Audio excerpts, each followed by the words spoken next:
বিবাহ করবে, কিন্তু অনেক ছেলে মেয়ে এরকম আছে তারা ওয়ালি ছাড়া, অভিভাবক ছাড়া বিবাহ করে।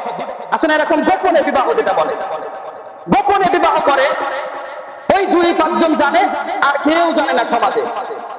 মনে রাখতে হবে প্রথম কথা, 1 নম্বর কথা, সেটা হচ্ছে যেই বিবাহতে ওলি নেই, অভিভাবক নেই, যেই বিবাহেতে ওলি অভিভাবক থাকে না, ওই বিবাহ সম্পর্কে আল্লাহ নবী সাল্লাল্লাহু আলাইহি ওয়াসাল্লাম বলেন যে নিকাহুহা বাতিলুন, ওই বিবাহ বাতিল।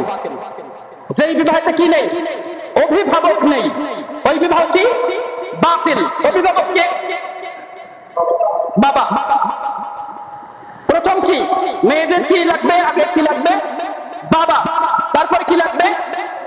যদি বাবা মারা যায়, চাচা অথবা বড় ভাই, যদি এরা কেউ না থাকে, আজকে আমরা আমাদের সমাজে দেখি উকিল বাপ নির্ধারণ করে। এই উকিল বাপ নির্ধারণ করা হারাম, হারাম, হারাম। কারণ যদি ওই কন্যার বাবা, ভাই, চাচা কেউ না থাকে, সমাজের যারা নেতা শ্রেণীর মানুষ রয়েছে, ইমাম আছে সমাজের একজন ইমাম আছে, সমাজের একজন ইমাম আছে, একজন সভাপতি আছে, তারাই হবে অভিভাবক। আজকে আমরা আমাদের সমাজে ইমামদেরকে বিবাহতে দাওয়াত করে না, আমাদের সমাজের ইমামদেরকে বিবাহতে দাওয়াত করে না, ওদের লাগে না।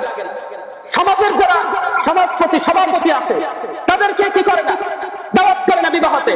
কেন দাওয়াত করে না? কেন বলতে পারবেন কেন?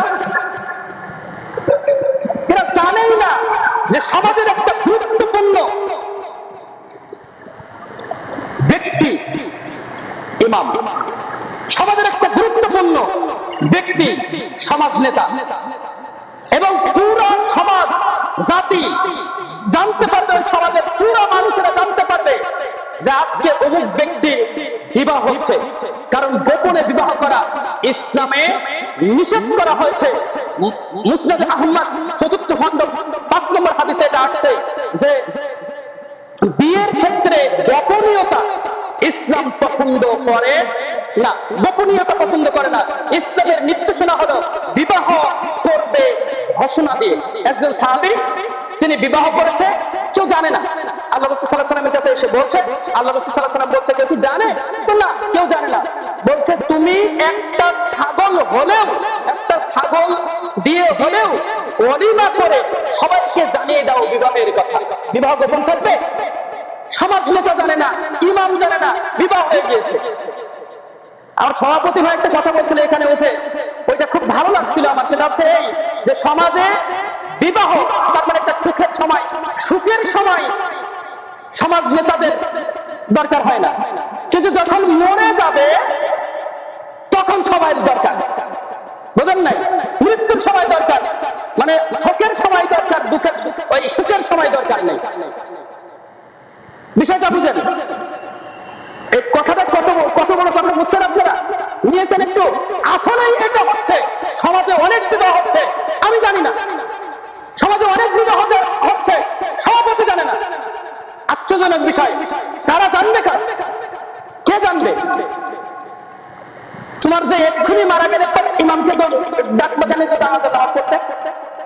হ্যাঁ, কবর খোলার জন্য যে তুমি সমাজের মানুষদেরকেই ডাকবে, তো বিবাহের সময় তোমার লাগবে না। কোনো মতে, কোনোভাবে গোপনে বিবাহ করা যাবে না। এবং যে কথা বলছিলাম যে ওলি অভিভাবক ছাড়া বিবাহ করা, আল্লাহ নবী সাল্লাল্লাহু আলাইহি ওয়াসাল্লাম বলেছেন কি, ফানিকাহুহা বাতিলুন, ওই নিকাহ, ওই বিবাহ বাতিল হয়ে যাবে। সুতরাং অভিভাবক লাগবে, গোপনে বিবাহ করা যাবে না, এটাও মাথায় রাখবেন।